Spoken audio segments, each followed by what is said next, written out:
All right. Hi, everyone. My name is Monica McCoubry. I am the Wildlife Education Specialist with the Nebraska Game and Parks Commission. And so today we're going to be talking about kangaroo rats on the science of. I'm going to go ahead and share my screen with everybody.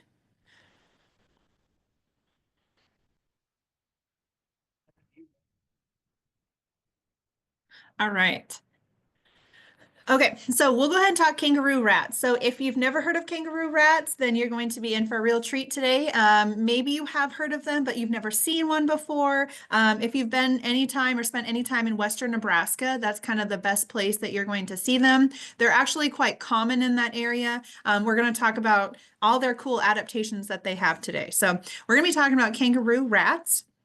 And I hope that all of you guys have the opportunity to ask questions and type stuff in the chat. Just make sure that you are keeping on topic and that we are kind to everyone. Otherwise, we do have that right to remove you from the program. All right. Also, I just want to let people know that I am by means no expert in this field of kangaroo rats, but we are going to talk about them today. And I just want to let people know, like I mentioned, I'm not an expert of kangaroo rats. However, I am an expert science communicator. If we, oh, sorry, hold on a sec. Okay, what's happening? Sorry. Okay. I'm not an expert in kangaroo rats, but I am an expert in science communication. I take what biologists do, and done a lot of research for these programs, and we're going to be talking about them today. So if you have a question that I can't answer, I will get an answer for you from someone that knows more than I do. All right, let's go ahead and get started. I like to go ahead and talk about the evolutionary history. I think that's really interesting how it goes from animals that we have today and kind of what their past has looked like and how did they get to this point and how they've evolved over time. I also apologize. It is really hard to find great pictures of kangaroo rats. So they're not the best photos, but I have kind of put some more videos in today. So hopefully that kind of helps mitigate the lack of great pictures. So let's go ahead and talk about their evolutionary history. So where did they begin? So kangaroo rats are classified into the family called Heteromyidae. In Greek, that actually means other mice or different mice. So they're actually not mice at all. The closest living relatives that they have today are kangaroo mice and pocket mice. So these are rats, so technically different than mice. True mice live in the family Myidae, and this is going to be in the family Heteromyidae. So even though they look very similar, they are still in two different families. Like I mentioned, the closest one relatives that they have are kangaroo mice and pocket mice. If you are familiar with pocket gophers, they're also in the same family of that Heteromyidae. Both of them are in the same family. They share a lot of characteristics, but they're very different from each other. Their evolutionary history of kangaroo rats began during the late Miocene epoch, which was about 11.2 to 5.3 million years ago. They are a North American species, so they originated here in North America. So there has been some new developments recently. I say recently within the last like 15, 20 years, but there has been like a new species discovered, which is always really exciting to talk about. It gives a clear picture of how these animals kind of evolved their unique lifestyle. There's a newly discovered fossil in Oregon, and this fossil was identified as a new species by Dr. Joshua Samuels. He is from East Tennessee State University. Him and a team found this fossil and they named it that, which means ear mouse from dry habitats. This is a brand new species that no one had found. This area that they found this fossil in is kind of known for having a lot of fossils from that Miocene era. So it makes sense that they found something new. So this new species that they discovered is only known from a single fossil that consists of basically a complete skull and a partial foot. So that doesn't sound super amazing, I guess. When you think of finding a new fossil, I always think of like Jurassic Park, where they have this perfectly intact velociraptor, every single bone is there, it's completely intact and everything. That's usually not how it goes. The fact that they found a nearly complete skull is a huge miracle, basically. And the idea that they found another piece of that partial foot, is also really unique. So it doesn't sound like a lot, but it does give a pretty good picture, and enough of a picture for this species to draw some conclusions, make some estimates, but also find scientifically that these animals are very different than what we have today. So the fossil was found at this place called the John Day Fossil Beds in Oregon. Like I mentioned, it kind of preserves a really good idea of what this ecosystem looked like from the early Miocene epoch. So we're going to talk a little bit about them. This was the oldest known kangaroo rat skull that they had found, or fossil that they had found, and it represents an early stage in the evolution of these animals. Okay, so why is this significant? What does a pretty much partial foot and a complete skeleton mean? So it means that modern kangaroo rats, when you look at them, they are bipedal. So that means that they walk on 2 feet, very similar to humans. We don't use all 4 feet unless we're pretending to be a horse. But otherwise, we walk on 2 feet. A lot of other animals will do this. Birds are bipedal. This animal, the modern day one, they do have 4 feet. But when they hop, they use, just like a kangaroo, they put their short little front feet, forelimbs, kind of close against their chest, and then they hop on their back 2 larger feet. So those ones that we have today, those are going to be bipedal. This fossil that they discovered, they hopped on 2 feet like kangaroos. They also have really large ears that are very similar to today's kangaroos because they live in those semi-arid environments. So this fossil, newly discovered fossil, shows that they had large ears. They were not bipedal, however. So the ones that they found were on 4 feet. Sorry, everyone keeps wanting to come into the waiting room at this moment. Okay. Also, like I mentioned, it was the largest known species of kangaroo rat. It was about a third larger than the largest modern day one that we have today. So the one back then in the Miocene was about 12 inches long. That's pretty large. When I say K-rat, that's just a kind of a fun nickname for them. It's better than typing out kangaroo rat every time. So this early stage of kangaroo rat evolution kind of coincides with this huge global climate shift that was happening. So at the time, these animals were walking on 4 feet. This huge climate shift started, and now we have ones that are bipedal. So something happened between those times that changed the way these animals moved. All right, so we're going to talk about kangaroo rats. What do they look like? So this is not a kangaroo rat, but this is the family Heteromyidae. So these are the pocket gophers, the pocket mice, those kind of things. So there's about 59 members in this family. And the family consists of 6 genera. They're mostly found in the Western North America, all the way from Mexico to Central America, and even in Northwestern South America as well. Something that's really interesting about these animals is that they have fur-lined cheek pouches. And I will show you a really cool picture here in a little bit that shows what those look like. But it extends back into the mouth all the way along the shoulders. So kangaroo rats, again, this Heteromyidae family is your pocket gophers, your pocket mice, your kangaroo rats, and others within that. They're small to medium-sized rodents, and they first kind of came about in the Oligocene era or epoch. All right, so kangaroo rats specifically, there's about 23 species of kangaroo rats. They are bipedal nowadays. They are bipedal. They're found in North American desert-ish era. And if you're thinking about it, Nebraska doesn't really have a desert. We have something very similar. It's called the sandhills of the state. Very similar environments to like the desert Southwest. So we are able to have kangaroo rats here.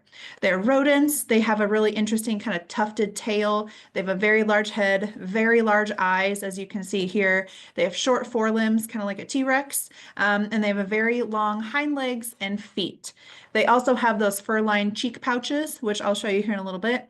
They're about kind of medium-sized rodents or so, and they have an extremely long tail. So they get their name kangaroo rat because they look like a kangaroo. Kangaroos have really large tails that they can balance on when they stand up. These animals have the same thing. They have large back feet, they have small, tiny forelimbs, and they hop literally like a kangaroo. So even though they're not related at all, that's how they get their names. All right, so kangaroo rats, they have very soft fur that's also dense and silky. It ranges in color depending on geographically where they are found, but overall, on average, they're kind of a sandy color to a dark brown, fitting in with those, again, those desert or kind of semi-arid environments. They have white facial markings. They usually have a white stripe on each of their hips and their white underparts as well. They have a really hairy tail. It has a very distinct white and brown tuft, kind of a bunch of hair on the end of it. They use it for balance, very similar to, like I mentioned, to like a normal kangaroo that you would find in Australia. So they use it for balance. They can stand up on their hind legs, and they use that tail to help them do that. They hop on their hind legs. They will only use their forelimbs when they're going short distances. So if they're hopping, they're using just their 2 feet. If they're kind of walking or trying to pick up something with their feet, they will use their forelimbs, but otherwise they don't really use them too much. All right, so specifically, I would like to focus on today is our species that we have here in Nebraska. So we only have one species, and it's called the Ord's kangaroo rat. They look pretty much all similar to each other. They do have some special characteristics that we're going to talk about, but overall, kangaroo rats look very similar to each other. All right, so here's the one we have in Nebraska. It's called the Ord's kangaroo rat, like I mentioned. So we're focusing on this species. It is pretty widespread, considering all of the different species of kangaroo rats. It's one of the most widespread of all of them. They're found pretty much through North America, all the way from Canada to Mexico. In Nebraska, they're extremely common in the Sandhills area. All right, so what do they look like? They have a very long tail that's dark on the top. They have 2 white bands that kind of taper into a gray tuft, and they have longer hairs on the end of them. They are about 210 to 365 millimeters for males. Males are going to be larger than females. Tail length is also longer in males than it is in females. The coloration, they have the hair very long and silky, kind of a tawny color on top, kind of a brown, and then they have scattering of black hairs along that mid-dorsal line, kind of the back of their body as well. They also have distinct white markings, including on the under parts of their feet, upper lips, the spots above their eyes, and even across their hips. So you can kind of see that in this picture here. They got some black going on, they have some brown. It also just depends on where they're found. It depends on their genetics. The soil that we have in the sandhills is very obviously sandy, so they need to blend into those areas around their environment. All right. These guys, they hop. Obviously, they're called kangaroo rats. So like I mentioned, they have strong back legs. They have tiny little forelimbs that they only will use if they're traversing or going short distances. They have a body and a stance like a kangaroo. Again, not related at all. They just look like a kangaroo and kind of act like a kangaroo. Commonly, when you see kangaroo rats, and the only time that I've ever seen them is if you're driving in the sandhills at night, you just see these little things bouncing across the roads. That's kangaroo rats. So it's really cool to see how many there are, considering a lot of people have never heard of them and a lot of people tend to think they're elusive animals. There's quite a few of them. If you go out and travel in the sandhills on moonless nights, you will see tons of them. They will not be out usually during moonlit nights because it's easier for predators to see them. Oftentimes when you do see them, they're bouncing across the road and they're using those 2 back legs. Also on their feet, they have 5 toes and they have pretty sharp nails that they will use to dig their burrows that we'll talk about in a little bit. Also, their tail is about 1/3 of the length of their body, very similar to a kangaroo that you would find in Australia. All right, so here's a video. I think you guys can see this, hopefully. Someone thumbs up if you can see the video. Okay, sweet. Thank you. So I don't know if you will have any sound on your end, but I did want to show you how they move. So here's a kangaroo rat. This one's actually in California, but you can see how they move. Very hoppity. They have a very long tail. They have that tuft at the very end of it. They're fast animals. So it's kind of cool just to see how they move. I just wanted to show you this so you can see their movement. So they're here, they're there.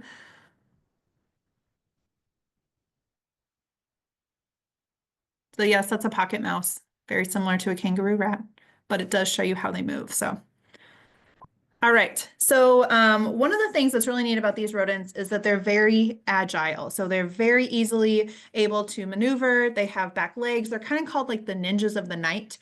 So they have these massive hind legs that allows them that when they're like getting going, they can jump about 9 feet in a single bound. So if you think about it, average, guy, person is about 6 feet or so. So they could hop over that person very easily if they were laying down. They also helps them escape fast predators and kind of those sneaky animals. A lot of their predators are going to be things like foxes, coyotes, rattlesnakes, things that are sneaky that they have to get away from. They also have these very long rudder-like tails that help them maneuver quickly through the air. One of the things that's really neat about them is if they're trying to escape a predator, they can jump in the air and change direction mid-air, land, and then start hopping the other way. And this really confuses a lot of different predators. It helps them a lot, especially with the striking in rattlesnakes, which I have a very cool video to show you about this. So these is slowed down. This is not in Nebraska, but it just goes to show how agile these rodents are. So here's a quick little video. So sorry about the ads. Just have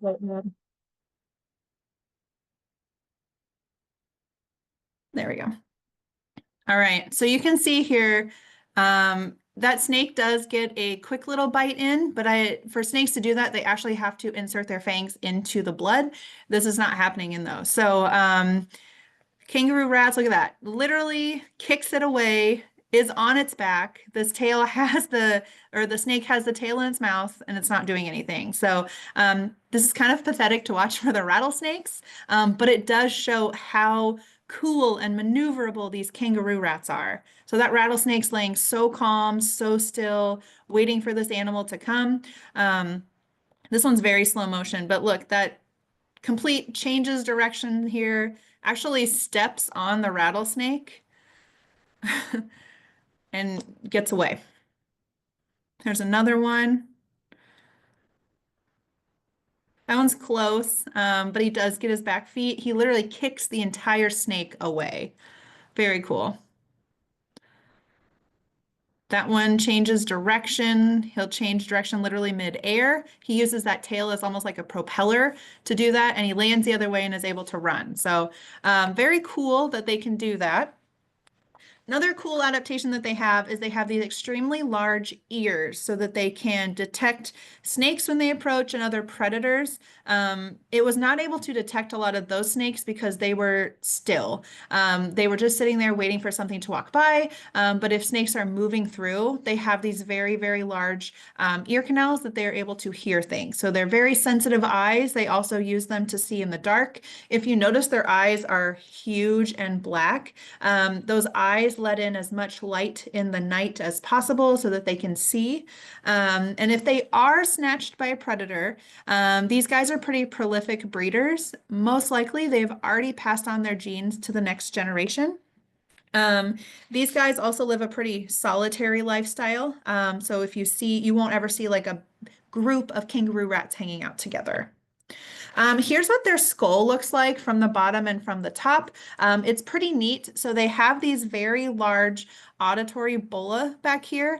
So this is their hearing. So if you see these two big kind of bulbs back here, this is what they hear with. So they have extremely good hearing. They have really big eyes. They have a good sense of smell. All of these things help them survive at night and also in those desert or kind of semi-arid areas. All right. So like I mentioned, they have a pretty solitary lifestyle. They are nocturnal, so you don't really see them out unless it's nighttime, but they will come out to collect their food. They don't usually travel very far. So traveling farther from your burrow usually means there's more danger, there's more chance of you getting snatched by a predator. So they kind of stick to their little area and also their territory. So they are solitary. The only time of year that you will see usually more than one is during that breeding season. Other times of the year, if they do come across each other, there's usually a fight. It's usually involved with two males or males and females. They have these like aerial collisions that they'll just jump at each other. They'll slash each other with their hind legs. They'll kick each other. Usually it's over territory. Every once in a while during that breeding season, there will be fights as well, just showing their aggression towards other males as they're trying to mate. All right, communication. So since they don't hang around with a lot of other animals, they're not social animals, they have to somehow let other kangaroo rats and other animals know that they've been there or that area is their territory. So they have a really keen sense of smell, they have great hearing, and they have good night vision. So this species has a special oil secreting gland that's located behind and between their shoulders. Also, sometimes you will see them dust bathing or basically rolling around in the sand. This prevents their fur from becoming too oily and matted. So they don't take baths, they don't take showers, but instead they roll around in the dirt to keep their fur nice and clean and keep that oil from building up. This also allows other individuals to distinguish themselves, individuals and other sexes. So when they do place their oil secreting gland, they rub it on something, another kangaroo rat comes and smells that, they know that, oh, that's Harry's place, we can't go over there. Or, oh, this smells different, this must be a female. During mating season, they can find each other better then. They also rarely make any vocal calls, so they kind of squeak here and there. They also will thump their back legs on the burrow when on the entrance if it's being disturbed. This is pretty much the only sound that they make. All right, so when they reproduce, again, they're solitary unless it's letting another mate approach them. Mating season is usually in the spring and fall. Exact timings just depends on the geographic location of these animals and also the species. So they have different times throughout the year. Females will breed only if there's a favorable moist season. So a time when it's been wet, there's good resources because basically she does not want to bring babies into an area where she doesn't have the resources to feed them or to give them food, or it's just not the right condition. So if that means that she doesn't breed this spring, but instead just the fall, or maybe she'll just do the spring and not the fall, or she could do both if it's an incredibly wet year, whatever she deems as successful enough to help with her babies. And then during estrus, this only lasts for a couple days. This species will pursue each other playfully, which is kind of interesting. So, and their gestation period is only a month. They reach sexual maturity at 2 months of age. So just like other rodents, their population can expand very quickly. All right, their food habits. So they're an interesting group. They're technically animals that only eat seeds, but every once in a while, depends on the season and depends on what's around. They will feed on grasshoppers and moths. That's usually in the summer when there's not very many seeds around. But diet is heavily composed of seeds. The seeds are gathered, and they have fur-lined cheek pouches that help transport this food back to their burrows. So it's really hard for them to carry things. They don't have a, reusable bag, so they have to store their stuff in their cheek pouches, and then when they get back, they can hoard or cache that food. They also, in the summer, like I mentioned, they will feed on grasshoppers and moths, a little bit different than their seeds. And then water retention. So you will hardly ever, if ever, see a kangaroo rat drink water. So they have very good water retention because they live in an area that's usually dry and arid. They don't know where their next water would come from. So they're very efficient at gathering water and producing it from the food that they eat. So they have very little need for water consumption, and they will only drink water if absolutely necessary. So this is their fur-lined cheek pouches. This is very weird. I showed this to a coworker and she mentioned that it looked like is it tonsil stones? If you don't know what those are, look them up. I had to look it up and it looks exactly like it. Or if you have tryptophobia, maybe this isn't your thing, but they have, you can see their mouth right here. Here's their teeth. And then here's their cheeks. So they can get rather fat and they put all those seeds in there. And then when they get back to their burrow, they can dump all those seeds. Here's another picture of it. So they can get quite big. This just floors me how weird this is, but here's their mouth right here. And then here's these cheek pouches that they can put all those seeds in there. All right. One of the cool things about kangaroo rats is people always want to know, like, what do they do that helps me? Or how do these animals help the environment? So they do many things that help the environment. We'll talk about that with their burrows. One of the things that they do is they really do enhance plant diversity within their area. So kangaroo rats will collect seeds as food resources, and then they store them. So they store food in either their deep burrows, which are called larder hoards, or if they have shallow dispersals, those are called scatter hoards. So occasionally, these animals will switch caching patterns seasonally in the sandhills. So instead of larder hoarding stuff, they will scatter hoard. So it just kind of depends on the season, but they will scatter hoard seeds in warmer months when the sand is loose. And so basically that's that shallow dispersal. So that's able to then and then when the winter in the sand freezes, they become larder hoards. So depending on the season in the sandhills. When they're scatter hoards, kangaroo rats will promote the germination of many of those plant species. So basically they're spreading their seeds that they're going to eat or not eating, and then they're helping that germination of those plants. These are both grasses and forbs. There are also lots of different wildflowers. They disperse those seeds at those optimal depths for that germination. So kangaroo rats recover some of their own scatter hoards, but also raid the caches of other kangaroo rats, and so they steal other seeds. Many of those seeds are uneaten, and they eventually then will germinate, and then they will emerge as new forage for cattle and other native herbivores. So they're helping the ecosystem by dropping those seeds and then hopefully helping them germinate as well. All right, one of the things about predation is they are rodents. They are small. They are great things to eat for lots of other animals. So coyotes, owls, we saw the rattlesnakes, badgers, bobcats, weasels will eat them. So they do have encounters with predators. They, like we saw with those rattlesnake videos, they will turn around in midair.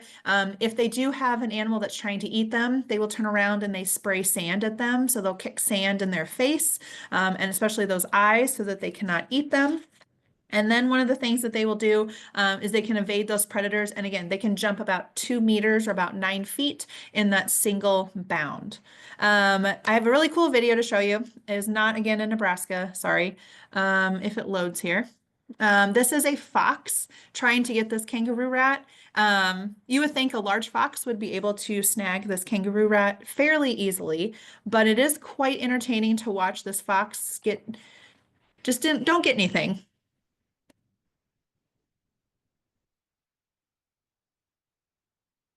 So he literally has it in his mouth and it hops away.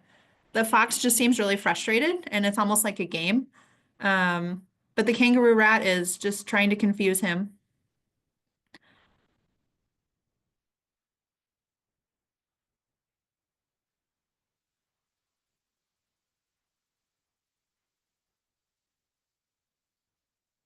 I think it's just really entertaining to watch this poor little kangaroo rat. Actually, the poor fox just not being able to get a dinner. All right. So the predation is really cool. So their burrow structure, I know this is not a picture of a kangaroo rat, but I tried just to show this hoarding ground burrows of them. So all kangaroo rats will have ground burrows. So some are a little bit more significant. Some are a little unremarkable. When you see them, you might not even know what they are. But the whole entry size is one thing that you can definitely tell between species. So there's a surprising number of variation in burrow systems from different types of kangaroo rats. It also depends on where they are geographically. Something in the sandhills is going to look very different than something in California. Also, the number of entry holes, the complexity of the underground chambers is something that helps tell between species. Also, the location, where are they building these burrows? Kangaroo rats that we have in Nebraska, they look like just a small little tiny hole under a shrub. Also, whether that soil is mounded or not mounded. This is a gopher hole, but as you can tell, it's a bunch of mulch kind of mounded together. They're very different in those structures, but that's what a mounded hole means. And then also most burrows that are excavated by kangaroo rats, most of the time when people find them, they're not occupied by kangaroo rats. Many other animals use these entry holes and burrow systems, and sometimes they're even temporarily just unoccupied. Very similar to like a prairie dog. These guys also help with a lot of different things as well. There was a person that was looking at, a researcher that was looking at different types of kangaroo rat burrow systems, and he found that two separate species, it was not even two kangaroo rats, they used the same entry hole, and then what he assumed is that one went one way, one went the other way, but they used the same entry hole, and they used them at different times of the day so they didn't run into each other. So the kangaroo rat was nocturnal, and this other species that was using that same entry hole was diurnal. So they basically took shifts in using that entry hole. So very interesting to how these animals coincide with other animals in their area. All right, so an Ort's kangaroo rat burrow is pretty like unremarkable. There's nothing much about them. Like I mentioned, they basically look like just a little hole underneath a shrub. They're fairly simple compared to other species of kangaroo rats. They usually have three entry holes that are around 2 inches in diameter. So if you're in the sandhills and you see a little hole under a shrub that's about 2 inches, it could be a kangaroo rat burrow. Compared to other species, they're pretty subtle. They don't have those mounding like other species do. Usually, like I mentioned, you see a couple holes under a shrub. Sometimes more than one species will use that same burrow, kind of like we mentioned before. All right, so these animals, they are very adapted to the desert. They have very cool things that help them survive this kind of harsh environment. So their bodies are adapted to reduce the amount of water needed and the amount of water that is lost. They are the masters of desert survival. If you think about it, you don't want to be sweating a lot because you're losing a lot of that water. So the only place that they have sweat glands is in their feet. That helps them retain water inside their body so they don't lose it. Also, their diet is kind of interesting because it's made up of dry seeds, which means there's basically no water in them. However, they can extract about a half a gram of water to a gram of every water for about every gram of seeds. So half a gram of water to every gram of seeds that they use. That's basically a drop of water for every 2 seeds. So the more seeds they eat, the more water they can extract from them. And so you will never really see a kangaroo rat drinking water. They get all their water from their food. So they survive most entirely by transforming fats from the seed into water through their digestive system. Their kidneys will also concentrate their urine to almost a crystal-like consistency so that very little water is lost through waste. So when they go to the bathroom, they don't lose a lot of liquid like people do. Their urine is very concentrated, so they don't lose water and they can retain it better. They also have a special, I mean, everyone has the loop of Henle inside their kidneys. However, their loop of Henle is a lot longer than that of other rodents. So that enables that concentration of their urine to take place versus other types of animals.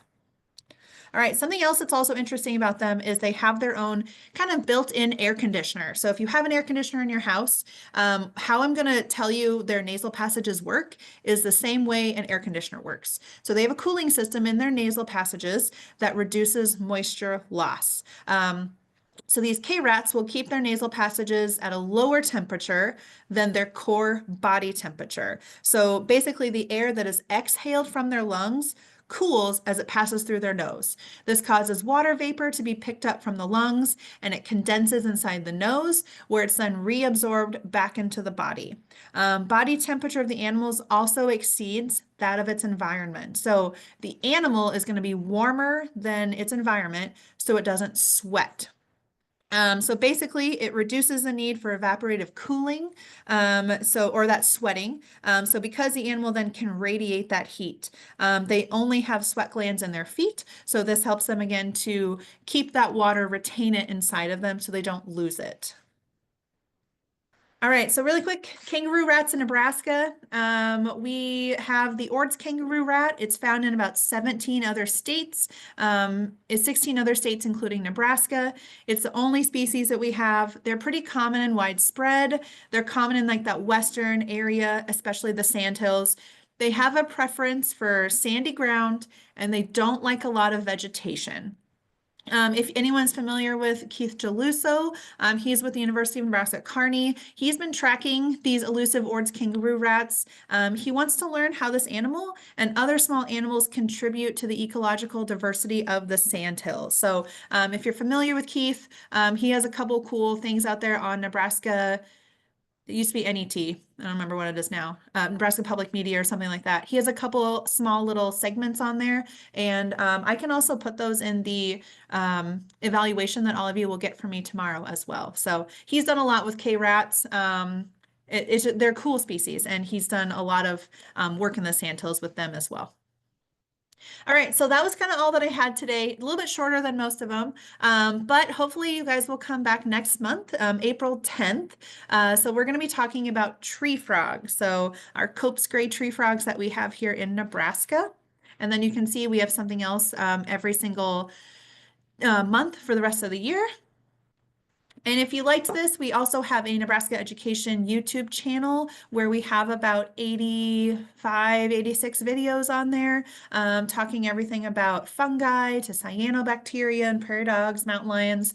We have a science of pretty much everything. So we also have a really good social media following. So if you'd like to be a part of that, you can like our Facebook and Instagram, get interesting information about upcoming events, things happening, just little fun facts. And then we also have our Nebraska Wildlife Education website as well. All right, so thanks everyone. We'll see you in April. Just so everyone knows, if you haven't been on a Science of before, everyone that registered, regardless of you were here or not live, I will be sending you an email. There'll be an evaluation, and then we kind of talked about some resources. So I'll give you the link to watch this again, or if you want to share it with somebody, to the YouTube channel, and then also some information about things that we've talked about today. I can link to these YouTube videos. I can link to Keith Geluso's work at UNK, and I can give you some other resources as well. So be on the lookout for that tomorrow as well. I can go ahead and check the chat to see if we have anything as well. I'm gonna stop sharing the screen. So someone mentioned, so cheek pouches open on the outside of the face. Yes, so it's basically like a pocket. So you have your mouth and then there's these like extra cheek pouches and you can stuff stuff in there, but it doesn't go in your mouth. It's literally like a pocket on the side of your face. All right, someone said that Deb, K-rats will turn the cheek pouches inside out when they empty them and groom them. That is so cool and so strange at the same time.